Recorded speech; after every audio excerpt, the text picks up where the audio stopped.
Guys, my heart rate is easily past 120 right now, and I'm honestly everything in the past hour, past what is it, an hour, 30 minutes, 2 hours, whatever it was, it's all just a blaze, and you could probably hear it in my voice as well. Like, ugh, what a game! Honestly speaking, that was quite a win. But then again, what the hell was that from Xavi? Because this shouldn't have happened. This blowing a two-goal lead from the first half to being a goal down 7 minutes into the second half, that should have never ever happened. And of course, it was going to happen because what do you expect with Sergio Roberto and Marcos Alonso on the field as your fullbacks at the same time? Honestly speaking, guys, hello, guys, and welcome to Blaugrana Everything. Welcome back to the channel if you're already a subscriber. And man, what a crazy match of football we just witnessed now. It shouldn't be too surprising because this is basically a Kike Setien team versus an FC Barcelona team with Alonso and Roberto as your fullbacks. Okay, just by default, Villarreal and Barcelona at El Madrigal tends to be a high scoring fixture.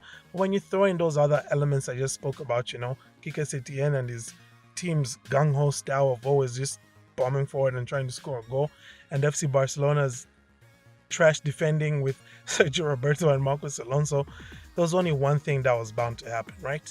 Now, first and foremost, guys, I apologize. I'm not going to be able to give you my usual, let's say, quality of content that I usually do because at this moment in time, I'm really experiencing something of a blackout of power. So, like, I can't use my usual tools for the recording, my mics and all the setup, and can't shoot any of the video as well. So it's just going to be this audio, and I'm not going to be able to record it for long either because the device I'm using to capture this audio on is just like sitting at a very low battery percentage. So hopefully I can get through everything that I want to talk about. But you know what the usual structure is for these match reviews, if of course you are a returning subscriber, because I'm going to take you through the negatives and positives from Barcelona's performance, and after that I'll quickly give a team rating, manager rating, and a man of the match. And without further ado, let's get straight into this, and we'll start of course with negatives. And obviously, looking by how I led in large part talking about Alonso and Sergio Roberto, you know that once again a big negative for me is going to be that setup. And for the last time, Xavi Hernandez, what do you have against starting Ferran Torres? He's easily the player who made the biggest difference aside Lamine Yamal for FC Barcelona in this game. So what exactly is going on with Xavi? Why doesn't he start the guy like we all know he should? Anywho, that's going to be, I don't know. Xavi definitely has to answer for that, but I don't think he'll give a straight answer because he'll probably use the statement from the press conference talking about substitutes deciding this game, because that's exactly what happened. He threw on Ferran. Ferran scored within 5 minutes of coming on, and he was also kind of influential in the winning goal. But anywho, moving on from that, the next negative has to be, again, just, I'm going to say, can I say hesitant finishing? I don't know how to put it here exactly. Maybe it's even just a bit of selfishness in our forwards, because I think the fact that Xavi Hernandez doesn't want to play certain players because he wants certain players to stay as long on the field as possible so they can score goals is now leading to players, being more selfish than they usually would. A Barcelona front three, usually Barcelona forward line, usually is very generous. The players who are in better shooting positions tend to be given the ball by their teammate. But today we didn't always see that, like we saw especially in the second half when Barca had chance after chance to kill this game off. They could have scored 5 here easily, could have scored 6 even. We saw first of all Ansu Fati could have squared the ball to Robert Lewandowski, but he didn't. His shot was blocked. Then later on we saw Robert Lewandowski could have squared the ball to Ansu Fati. He didn't. He shot straight at the goalkeeper. And at the end of the day, that's not going to be good for the confidence of any of our forwards or for the team chemistry. Because how is it going to develop if these guys are ignoring each other on the pitch? So that's definitely going to be a big negative here. And probably one more negative that I could throw on here is, I'll just say the intensity from Barcelona it wasn't there like it was supposed to. Because by the time Barcelona were going one up, if I'm going to be fair, I felt like Villarreal could have already been two up at that point. That's simply because, well, obviously, Pedraza was fully exploiting Sergio Roberto, and Villarreal kept on targeting him.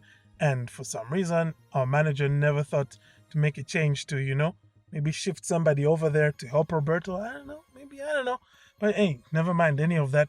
The intensity just overall was lacking from Barca in this game.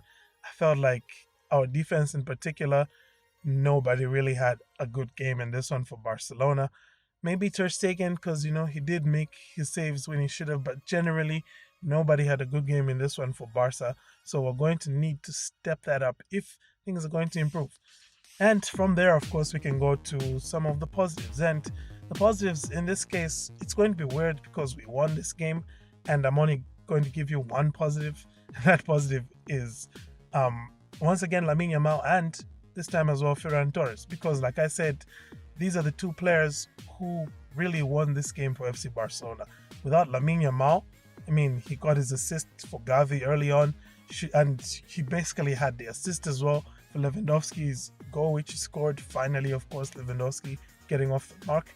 But these two players in particular today, I think, if they don't start in the next game, then we really have to ask Xavi. Like, Xavi, what exactly are you trying to achieve? Okay, I realize you're trying to give minutes to Gundogan, but there's ways to do that without just needlessly benching a forward who is in form and who we need. Because guess what? If Ferran starts and he can put away some of those chances we get early on, then maybe we have more time later on in the game to give to guys like Gundogan, because you can pull off Ferran and throw on, your fourth midfielder, because you always have to start with four midfielders, even if it means putting one in defense, right?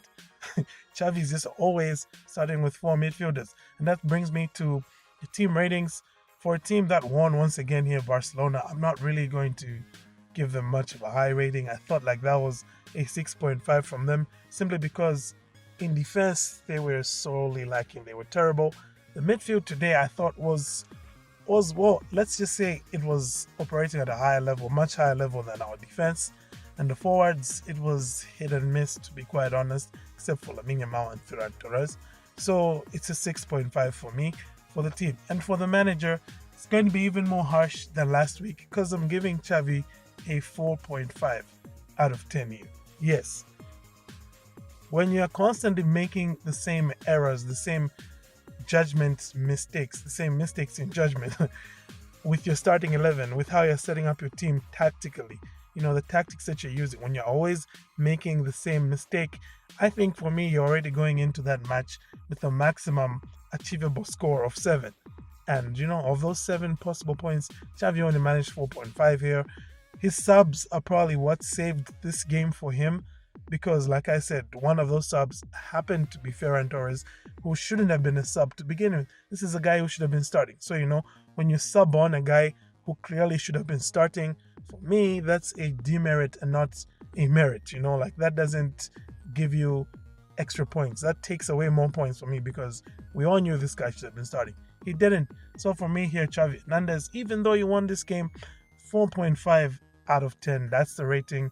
And finally, we can get to our man of the match. And I don't even know if he's old enough to be called a man, but man of the match here is easily Lamine Yamal. Once again, at the heart of just about everything that was good for Barca prior to, Ferran as well and Fati coming on. And I just have to say, man, that kid, he really does have the potential to become something special, especially when you look at that dribble on that Lewandowski goal. I mean, I hate to be the guy to say this, but yeah, that did give flashes of Messi. And of course, he had other chances as well during the first half. There was this wonderful block by Cuenca. And, he could have had easily 2 goals in this game and an assist. That's how good he was. So hopefully now we can protect him. We don't give him too many minutes. That's my hope. And anyway, I guess Rafinha is only missing 1 more game. So after that, we should see those minutes be split between Rafinha and Lamine Yamal a bit better. But yeah, aside from that, guys, I don't really have much else to say. Lamine was the man of the match. Let me know your thoughts, though. Who was your man of the match? Do you have any negatives or positives that you feel I left out in here, what was your overall thought on the game? Am I being too harsh on Xavi and on the team with the ratings that I've given them? Let me know your thoughts, please, in the comment section. Otherwise, I thank you all for tuning in. To have a great day, and Forza Barca.